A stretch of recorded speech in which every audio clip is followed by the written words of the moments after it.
आवाज आ रही है ये फोनोग्राफ से, ढूंढो खुदा को दिल से, ना लाफो गजाफ से।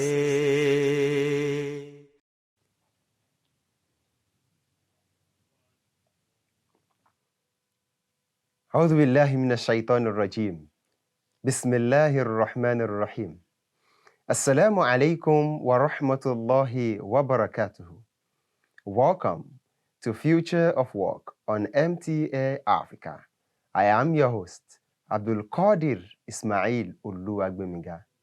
Today, we are exploring a revolutionary trend that's redefining the traditional workspace, remote work, and digital nomadism. The way we work has undergone a seismic shift, with remote work becoming a permanent fixture in our professional lives. No longer confined to the office cubicles, today's workforce is leveraging technology to work from anywhere in the world.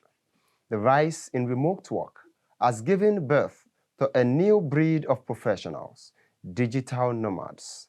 Digital nomadism combines the freedom to travel with the ability to maintain a career. Imagine working from a beachfront cafe in Bali, or a mountain cabin in the Swiss Alps, or even from your own home office. This is a new reality for many. According to recent reports by Buffer, 97% of remote workers would recommend remote work to others, highlighting its growing appeal and effectiveness. In this episode, we'll delve into the benefits and challenges of remote work and digital nomadism. We'll discuss how companies are adapting to this shift, the tools and technologies enabling remote work, and the impact on productivity and work-life balance. We'll also explore the lifestyle of digital nomads who are breaking free from the 9-to-5 grind to create a more flexible, fulfilling way of working. What does it take to become a digital nomad? How do they manage work across different time zones and maintain connections within their teams? Joining us are remote work experts, digital nomads, and business leaders who will share their experience and insights. They will offer practical advice on how to thrive in a remote work environment and navigate the complexities of digital nomadism. Today, we are joined by Dr. Nuruddin Adeyemi, a senior software engineer working remotely with software solutions. With extensive experience developing innovative software solutions across various sectors, Dr. Adeyemi has collaborated with remote teams in Nigeria, United States, United Kingdom, and the Dominican Republic. His experience reflects the dynamic nature of modern technology and its impact on the future of work. Dr. Adeyemi will share his valuable insight into the challenges and opportunities of remote work and digital nomadism, drawing from his diverse professional experiences. Adeyemi Sahib. Assalamu alaikum wa rahmatullahi wa barakatuh. Wa alaikum assalam wa rahmatullahi wa barakatuhu. Thank you for joining us on the show today. Jazakallah khairan. I equally have joining us virtually a software engineer who leads financial integration at Mono and a digital nomad for 2 years and counting, Ahmad Al-Fawaz Timei. Al-Fawaz Sahib, Assalamu alaikum wa rahmatullahi wa barakatuhu. Wa alaikum assalam wa rahmatullahi wa barakatuh. It's a pleasure to be here. Thanks for having me. Beloved viewers, before we continue on this very interesting journey, let us listen to what our viewers have to say about remote work and digital nomadism. Well, there are so many benefits, but one of the benefits that I so much love is global work opportunities. I mean, I can be in Nigeria, in Abeokuta here, and be working in India, and be working in China, be working in United States. So, and also for the business part, I mean, they also have a broader talent pool, or or should I say access to expertise, access to global expertise. Yeah, and also it reduced cost. I mean, if I'm to start working in Abuja now, I'll have to start thinking about relocation and all. And for the business, I mean, the utilities. So yeah, it reduces cost, and yeah, I think that. Companies can adapt policies like setting clear expectations and goals. Setting clear expectations and goals means that they set a kind of clear objective, they set a kind of defined and clear expectations using metrics such as KPI, key performance indicator, which is used in measuring the success rate of individual businesses or organizations. This is going to help them to checkmate their progress and keep track of the successes an individual or business or company is recording in their own space or domain. Welcome back. Having listened to a voice different from that of the studio on remote work and digital nomadism, Adiyemi Sahim. It is a known fact that in recent times, people prefer remote work to the traditional work system. What are the benefits of remote work to both the employees and the employers? Okay, when we look at remote work generally, let me say globally, it offers benefits to the employees as well as the employers. I will start from the employee side. The first thing we notice when we talk about remote work, it offers flexibility and a better work-life balance. Let me try to explain what I mean by flexibility and work-life balance. As an employee, using my own experience, I have the ability to schedule or design my own daily schedule, what I want to do, my plan for the day in terms of the work responsibilities, personal responsibilities, and community responsibilities, and so on. So I have the opportunity to say, oh, this is what I want to do at so particular time, at my own convenience, in my own personal home or wherever I am. So remote work doesn't allows you to stay at your own convenient place to perform your office responsibility as well attends to other things, which means it allows you to maintain a balance between your work office responsibility as well as personal responsibility. For example, you're working remotely, there would be a time set for you to work. And also, you can also attend to other things, which means it reduces the stress of you going to office, which takes some time or hours of productivity away from you.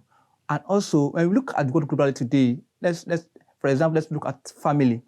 Most family, husband and wife, don't see each other again. Maybe they hardly see an hour a day or 2 hours in a day. Even at times, children hardly know their father or mother because they need to feed family. But with remote work, at my own home, which is my own personal office or workstation, I can attend to work responsibilities and also attend to my family.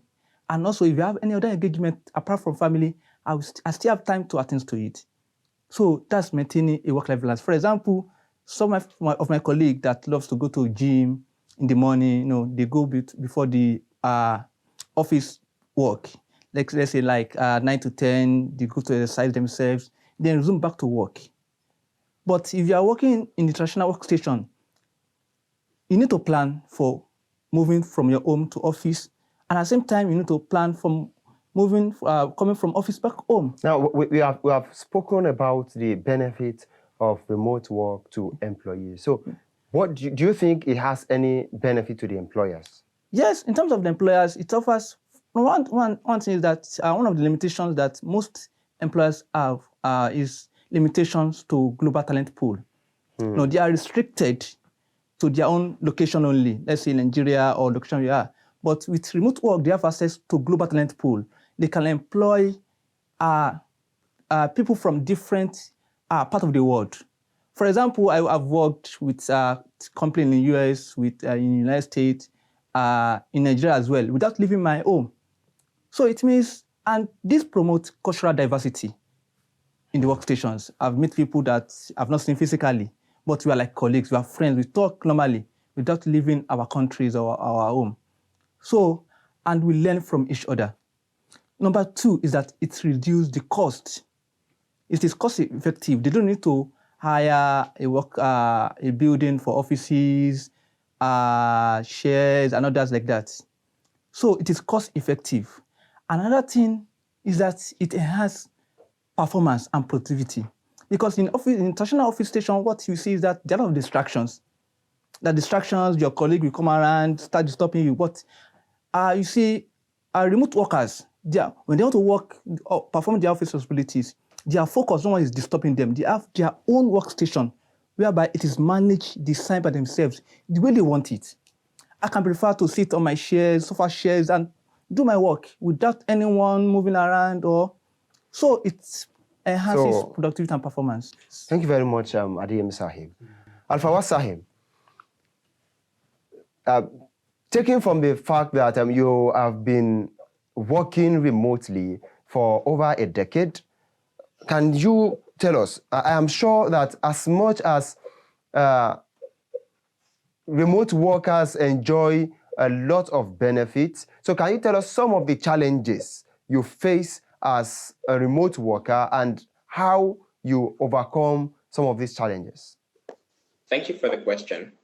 One of the biggest challenges you're likely to face as a remote worker is time zone differences, right? If you're working with a team that's concentrated across, say, 2 to 3 time zones, and you are 7 to 8 time zones away, you are likely to have to think hard to match the team. This could mean working 4 p.m. to midnight, as I currently do, to match my team's primary time zone. If your team is globally distributed across many time zones, then you still need to across communication patterns to be efficient. If you work from home, then you likely do not have to commute. And if you don't have to commute, then you just have to, maybe walk from your bed or from your chair to your desk. And it's very easy to just stay in the entire day that way, right? This reduces how much activity you have and negatively impacts your health. You could also experience social isolation, loneliness, right? Because you go out less, you meet fewer people, you spend more time at work or just at home alone, especially if you're single and live alone. It could mean that over time, loneliness starts to creep in. And it's one of the biggest challenges that remote workers face. The kind of contrast to that is distractions. So if you live with family, or say you work from a noisy cafe, you could actually have the opposite problem. You could be distracted with too much going on around you, and that could negatively impact your productivity. So we understand that there are so many challenges that come with working remotely. So how do you tackle these challenges? For me, for example, I work 7 hours away from my company's primary time zone. So what this means for me is I work from 4 p.m. to midnight. I have adjusted my schedule so that I sleep after prayer in the morning, right? And start work. I wake up, say, around 12 noon and, kind of like set up. And then by 4 p.m., I'm ready for work. And, that's kind of my new routine. And I've gotten used to that. It can be difficult at first, but that just takes some getting used to. A sedentary lifestyle, I have a gym, right? And like down there, just, I live in a condo, so there is a gym downstairs. I could just go. But if I didn't, say when I was living in Malta, I had to, walk down to the gym about 2 kilometers away. I could run, just for some extra exercise. So that was how I solved problem. And there are communities. Interesting. So when you work remotely, yeah, one of the biggest challenges you probably face is time zone. And for you to combat this challenge, the most important factor is adjustment. Be ready to adjust your schedules and be intentional about those adjustments so that you don't get carried away, because that will not be an excuse for you for not performing to your optimal level. Okay, Adeyemi Sahib, we have understood the benefits and the challenges that come with remote work. However, one of those challenges I feel an employer could have is the management. Because how do you manage a team of remote workers that are working from diverse communities? They have diverse cultural identities, and they are working from diverse time zones. So how do you think employers can manage a team of remote workers effectively? Thank you for the question. From my experience working with multiple companies that offer remote opportunities for workers, and they have done this successfully, and what I've observed, and it's common to all of them, is that they invest in communication tools and project management tools.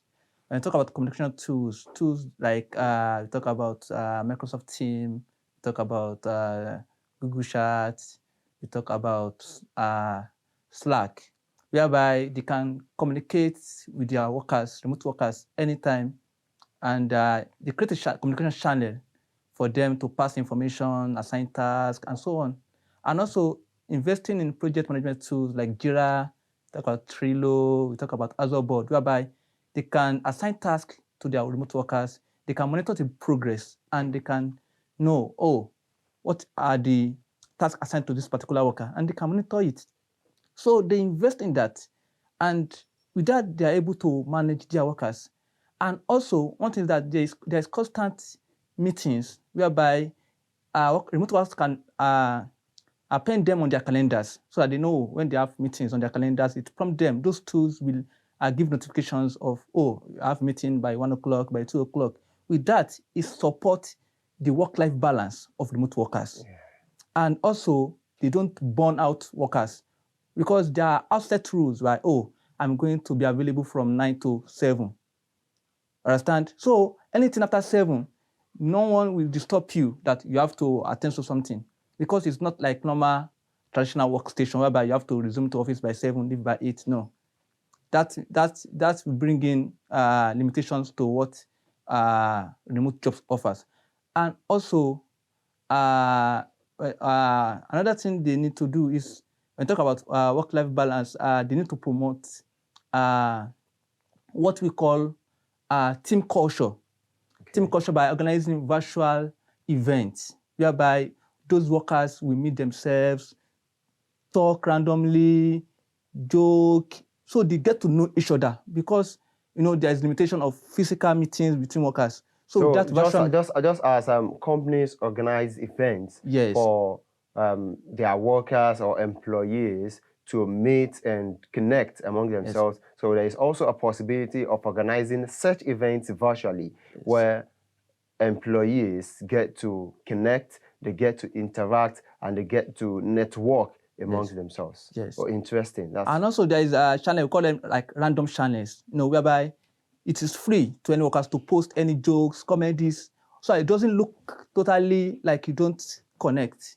They can have video meetings, and it promotes this team culture. So from what you have said, Dr. Sahib, yes, the most important investment that a company or a business can invest on when most of its workers work remotely is communication. They also need to invest in their workers by providing tools like laptop, internet facilities.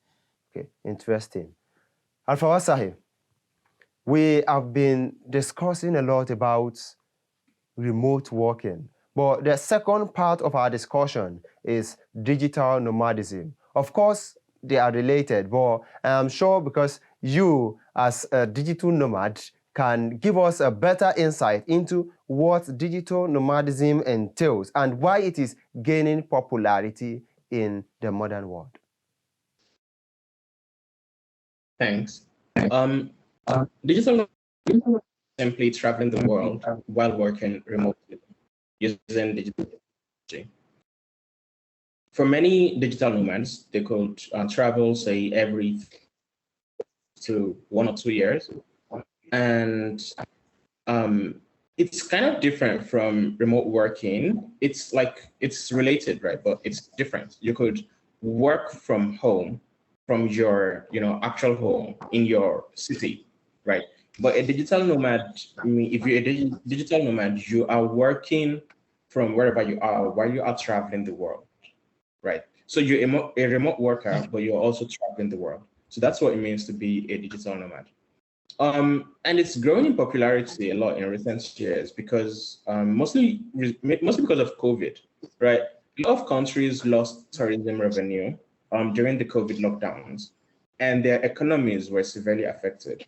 To fix this, many countries created digital nomad visas that let tourists stay longer. They could stay. Many countries would let you stay for say 6 months to. In some countries, you could actually decide to stay permanently, like say Albania, right?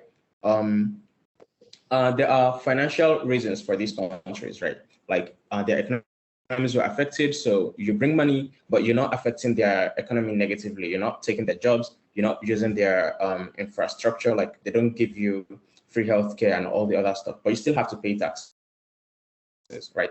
So there are financial incentives for the countries to do this. And for people that want to experience other places, it works as well. Like you get to enjoy these other countries, and taking the culture and all of that. Another reason why this is gaining popularity, obviously, is remote work, right? Remote work itself is gaining popularity and increased adoption among companies. And because more people can work remotely, more people can travel and live the digital nomad lifestyle. So interestingly, so digital nomadism is a bit different from remote working because remote workers might be static just in their hometown or in their living spaces, just working from home. However, digital nomads traveling the world, people like me who love to travel a lot, can just continue to travel around the world while still working for the same company or different companies around the world. You are free to move. You are mobile while you are working. You are not in a single place.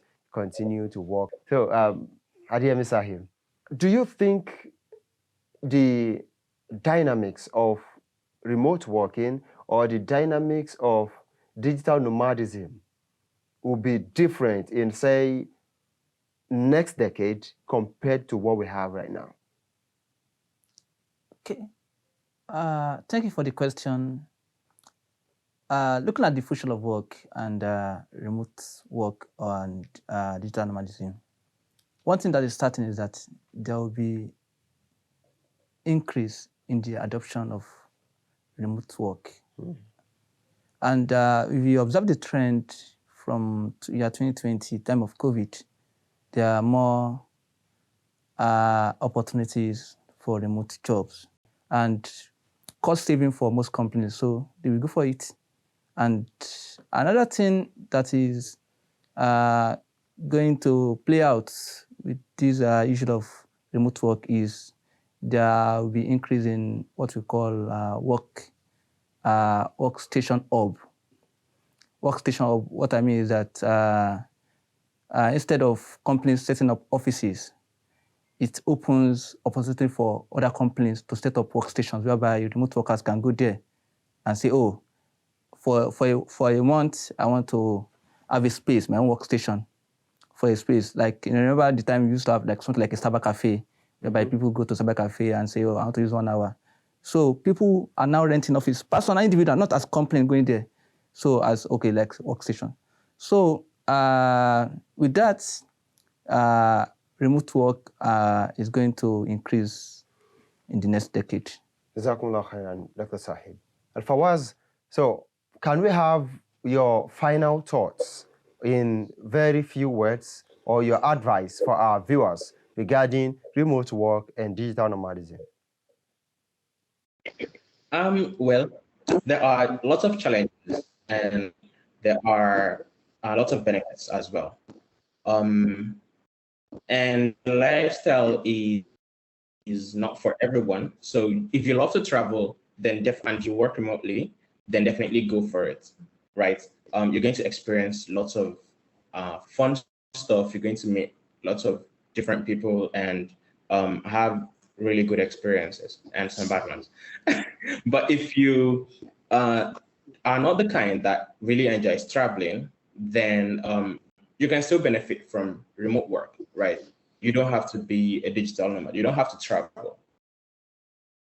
You can still reap the benefits of remote work without having to travel. But an important thing to note is remote work is something that's generally only accessible to people that are able to actually work from anywhere.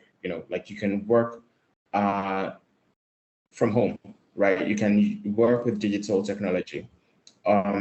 So this could mean that you are a tech worker or you're a manager that can manage a team without having to be there with them in person, right? So those are the things to consider. Goes back to If you're knowing going to yourself, be knowing what you love to do. If you feel you love to travel, it's very important for you to embrace digital nomadism. And if you feel, "Oh, I don't like traveling, I prefer to be somewhere," then you can still benefit from remote working, because the new dynamics of work is working remotely. And most companies, most businesses also find it very cost effective. They find it cost efficient, and they find it even more productive. So they prefer that their workers work remotely. And those who are not even working remotely at the moment, those companies that are not working entirely remotely at the moment prefer hybrid type of work, where you just come into the office probably once in a week and the rest of the days will be remotely. Jazakumullahu khairan, Al-Fawaz Sahib, for your time and your insight. We have taken a lot of your time. I feel, Noordin Sahib, we appreciate your time. We appreciate your expertise and your wealth of experience. Our viewers, Jazakumullahu khairan for being with us on this show today. It is your favorite show, Future of Work, where we bring to you interesting, educating, and informative things about the dynamics of work and how the workspace has continued to change over time, and how we continue to improve about our workspace and what the future of the workspace holds. I am sure that you want to be with us again in the next episode. Till then, if you have questions, comments, or observations, do not hesitate to reach out to us via africa@mta.tv. I remain your host, Abdul Qadir Ismail Uluwagbemiga. Jazakumullahu khairan. Wassalamu alaikum wa rahmatullahi wa barakatuhu. जब तक अमल नहीं है दिले पाको साफ से, जब तक अमल नहीं है दिले पाको साफ से, कमतर नहीं ये मशगला बुत के तवाफ से, कमतर नहीं ये मशगला बुत के तवाफ से